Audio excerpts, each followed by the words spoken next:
Temperature control is the #1 issue faced by owners and operators of pharmaceutical warehouses. The Medicines and Healthcare Product Regulatory Agency, or MHRA, is the government body that controls standards within the pharmaceutical industry. John Taylor is the Quality and Standards Manager for the MHRA. He's the leading authority on this subject and is greatly respected by all parties in the industry. We asked John, what's the greatest challenge facing the pharmaceutical industry with regards to the storage of medicines? Well, the greatest challenge concerning the storage of medicines is to ensure that products are stored under conditions compatible with maintaining their quality.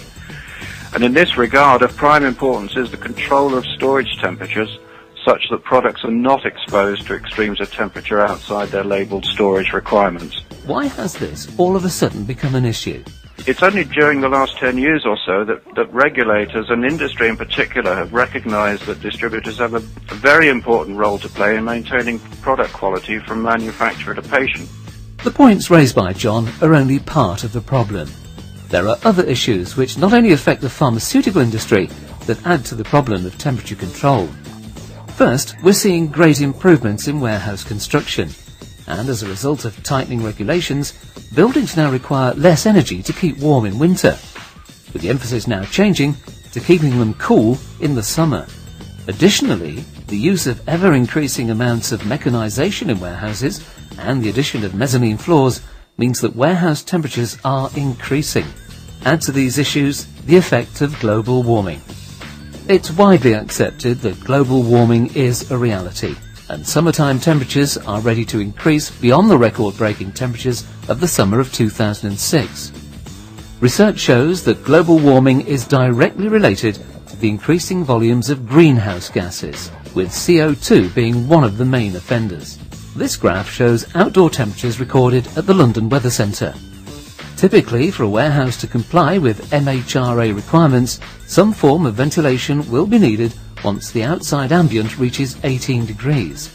Once the external temperature exceeds 23 degrees, you will need to use some form of mechanical cooling to keep internal temperatures below 25 degrees. As you can see from the graph, 18 degrees was exceeded on a significant number of occasions during the 5-year period, nearly 150 days per year in fact.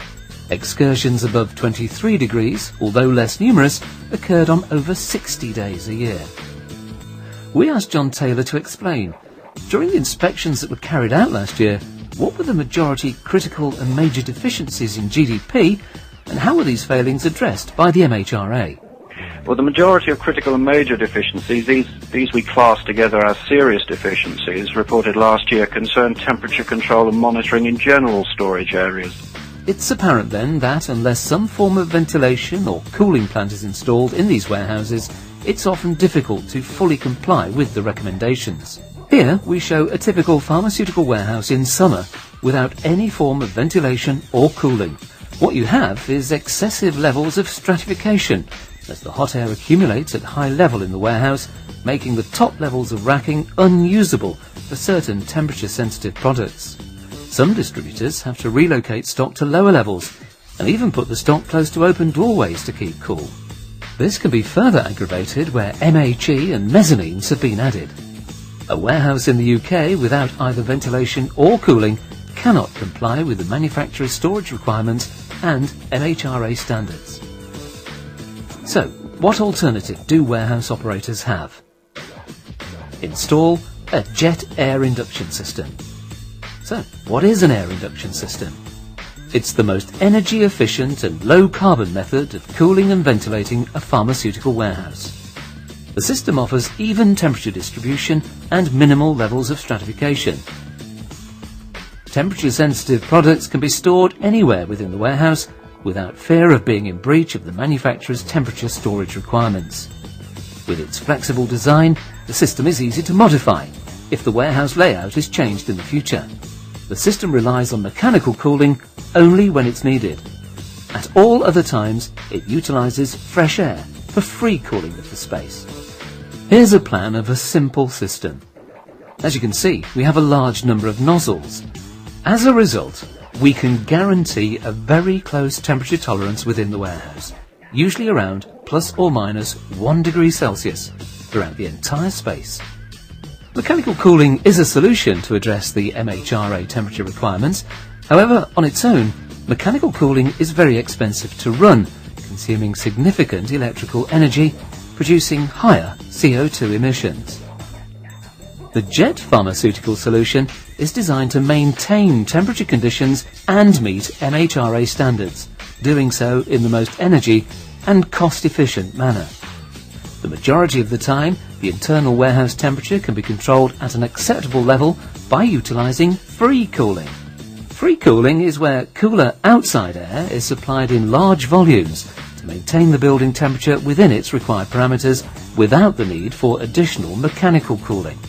During the summertime, when there are high daytime temperatures, the plant will continue to run overnight, bringing in the cooler night air to lower the internal temperature of the building mass. This process is known as nighttime purge, and it reduces the amount of cooling required during the daytime, thus reducing running costs.